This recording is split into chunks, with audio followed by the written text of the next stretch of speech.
बच्चों, सबको नमस्ते। मेरी प्यार प्यार आशीर्वाद और शुभकामना। सब आ गए हो, बहुत अच्छा है। मम्मी पापा को भी बेशक ले आया करो। हाँ, कुछ लोगों के मम्मी पापा भी बैठे हुए हैं। चलिए, सबका बहुत स्वागत है। ये एक आप कहानी नई मैं आपके लिए लेके आई हूँ। श्याम सुंदर जी बहुत बड़े व्यवसायी थे। उनका काम बहुत अच्छा चल रहा था। उनकी पत्नी रुक्मणी थी। सब सुख सुविधाएं घर में थी। उनके माता पिता भी साथ रहते थे और 2 लड़के थे उनके। एक का नाम अनिल और दूसरा प्रकाश। अनिल बड़ा था, जो कि 8वीं क्लास में था, और प्रकाश छोटा था, 5वीं में ही था। लेकिन दोनों बहुत प्यार से रहते थे, बहुत अच्छी तरह से रहते थे। बस फ़र्क इतना था दोनों में कि अनिल का रंग ज़रा ज़्यादा ही सांवला था और नाक थोड़ी चपटी थी, और प्रकाश तो बहुत ही खूबसूरत था। घुंघराले बाल, गोरा रंग, और हर वक्त ही हंसता रहता था। उसकी आँखों में एक नई ही चमक सदा आती रहती थी। तो खैर, जब परीक्षा हुई तो प्रकाश 5वीं क्लास से पास होकर नए स्कूल में आना था उसने, क्योंकि उसका स्कूल प्राइमरी तक ही था। तो सब ने कहा कि अपने भाई के साथ ही आ जाएगा। तो अनिल के स्कूल में उसने दाखिला ले लिया, और अनिल भी खुश कि हम दोनों भाई मिल के जाएंगे। दोनों ने नए बैग्स लिए, किताबें ली, यूनिफॉर्म भी ली। बहुत अच्छा लगा, इतना जोश था दोनों में। तो वे चल पड़े। जैसे ही दौड़ दौड़ के बस के लिए चढ़ने लगे तो उनके अध्यापक ने रोक दिया और अनिल से कहा, ये लड़का कौन है, किसको लेके जा रहे हो? कहने लगा, सर ये मेरा भाई है, इसने अभी अभी दाखिला लिया है, आज पहले दिन आ रहा है। वो देख के एकदम कहने लगे, अच्छा ये तो बिल्कुल तुम्हारा भाई नहीं लगता। चलो आओ बैठो, फटाफट बैठो, बस चलने वाली है। अपनी सीट पर जब बैठे तो सारे लड़के फुसफुसाने लगे आपस में। कोई कहे एक दिन है तो दूसरा रात है, देखो एक के बाल कैसे हैं और दूसरे के घुंघराले हैं। सब उनको ना अम, करने लगे, कोई ना कोई बात टिप्पणी उनके ऊपर करने लगे। ये बिल्कुल चुपचाप बैठ गए कि अभी कुछ कहने की ज़रूरत ही नहीं है। फिर भी बहुत अच्छे तरीके से आते रहे। प्रकाश को ये नया स्कूल बहुत ही अच्छा लगा, क्योंकि यहाँ पेड़ पौधे भी लगे थे, ग्राउंड बहुत अच्छी थी, खेलने को जगह थी। उसकी तो एकदम से ही ना खेलने की टीम बन गई, क्योंकि वो बतूनी बहुत था। और दौड़ दौड़ के, और लड़के भी उसके दोस्त बन गए। क्लास में भी जब सर कुछ पूछें या कहें कि ब्लैक बोर्ड पर लिखो, तो वो दौड़ के जाए, क्योंकि उसका गणित भी बहुत अच्छा था। तो कुछ ही दिनों में प्रकाश तो ऐसे जैसे छा गया सबके ऊपर।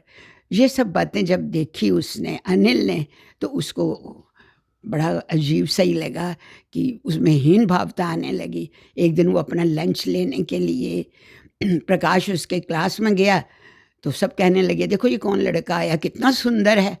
अब अनिल तो जल भुन के खाक हो गया कि ये तो, कहने लगा मेरा तो भाई है। तो लोग चुप हो गए। इस तरह से दोनों में एक तरह से दरार सी पड़ती गई। और पढ़ने में भी प्रकाश बहुत चुस्त था। पढ़ना, लिखना और खेलना, बोलना सब चीज़ों में आ गए। और अनिल जितना पहले था भी, वो सब नीचे की तरफ जाता रहा, और हर वक्त उसके दिल में घुटन, ईर्ष्या और हीन भावना घर करती रही। एक प्रतियोगिता की नोटिस आया, तो प्रकाश ने तो दौड़ के अपना नाम लिखवा दिया कि मैं इसमें भाग लूँगा। और वैसा ही बड़ी क्लास के लिए आया जब, तो अनिल को ने अपना नाम लिखाना तो चाहा, पर चुप हो गया। टीचर ने बहुत बार कहा, तब उसने अपना नाम हिचकिचाते हुए लिखवा दिया। जब प्रतियोगिता हुई तो उस प्रतियोगिता में प्रकाश को तो प्रथम स्थान मिला। इसका दूसरे दिन था अनिल का। ये कहने लगा, मैं नहीं जाए उसमें भाग लूँगा, मेरी नहीं तैयारी है। तो उसके दादाजी उसको बहुत समझाते थे। वो हर वक्त ये देखते रहते थे, दादा दादी, कि इनमें कुछ गड़बड़ है और अनिल नीचे ही नीचे गिरता जा रहा है। उसको समझाने लगे, नहीं बेटे कोई बात नहीं। तो उसने साफ ही कह दिया, लोग सब इसको गोरा गोरा कहते हैं, मेरे को कालू कहते हैं। तो वो कहने लगे देखो ऐसे नहीं होता है। राम और कृष्ण, रामचंद्र जी गोरे थे, कृष्ण काले थे, तो क्या कृष्ण जी को नहीं कोई लोग पसंद करते? कृष्ण जी के को तो सब बहुत प्यार करते हैं, उनकी पूजा करते हैं। तुम भी कृष्ण बन के दिखाओ और मेहनत करो। उसने बड़ी मेहनत की, लेकिन प्रतियोगिता में कुछ नहीं आया उसका, क्योंकि उसके अंदर डर बैठा हुआ था। और रोता हुआ घर आया, कहता देखो मेरे साथ चीटिंग हुई है, उन्होंने मुझे नंबर ही नहीं ज़्यादा दिए हैं। तो उन्होंने कहा कोई बात नहीं बेटे बैठो। उसको चॉकलेट दी, पास बिठाया, दादी ने भी बहुत प्यार किया, दादा ने इतना उसको समझाया कि देखो भगवान ने जो तुम्हारी शक्ल बनाई है वो तो तुम बदल नहीं सकते, बदल सकते हो? कहता नहीं। तो कहते काले से गोरे नहीं हो सकते हो, बाल तुम्हारे सीधे नहीं हो सकते, नाक भी नहीं ठीक हो सकती, तो बताओ क्या ठीक कर सकते हो? तुम्हारे हाथ में क्या है? वो चुप हो गया, कहने लगे तुम्हारे हाथ में तो बहुत कुछ है, तुम खूब पढ़ो, आगे आओ, प्रथम आओ क्लास में, खेलने में दौड़ दौड़ के जाओ, अपनी एक नई टीम बना लो और जो भी तुम्हें मिले उसको हेलो हाय नमस्ते करो और हंसना सीखो।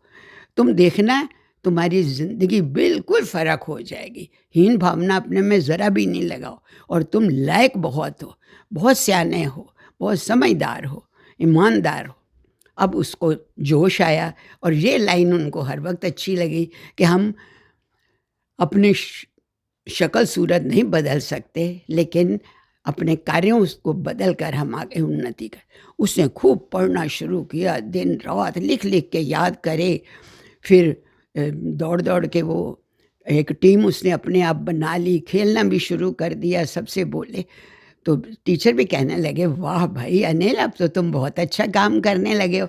जब उसको 2-3 बार शाबाशी मिली, घर से भी बाहर से भी, दादाजी तो उसकी बहुत ही परवाह करते थे, कुछ ना कुछ उसको गिफ्ट भी देते रहते थे। तो उसको बहुत उत्साह हुआ, आत्मविश्वास उसमें बहुत बढ़ गया। उसने खेलों में भी जहाँ जाता था अब जीत के आने लगा और पढ़ाई भी बहुत अच्छी की। तो जब परीक्षा हुई तो ये तो फर्स्ट आ गया अनिल अपनी क्लास में, लेकिन प्रकाश ज़रा शरारती ज़्यादा हो गया था, वो सेकंड ही आया। तो देखो जब घर आए तो इतनी सबको खुशियाँ हुईं, सब ने उन उसको अनिल को बहुत प्यार किया, टीचर ने भी बहुत प्यार किया, असेंबली में प्रिंसिपल ने भी उसकी बड़ी ही तारीफ़ की।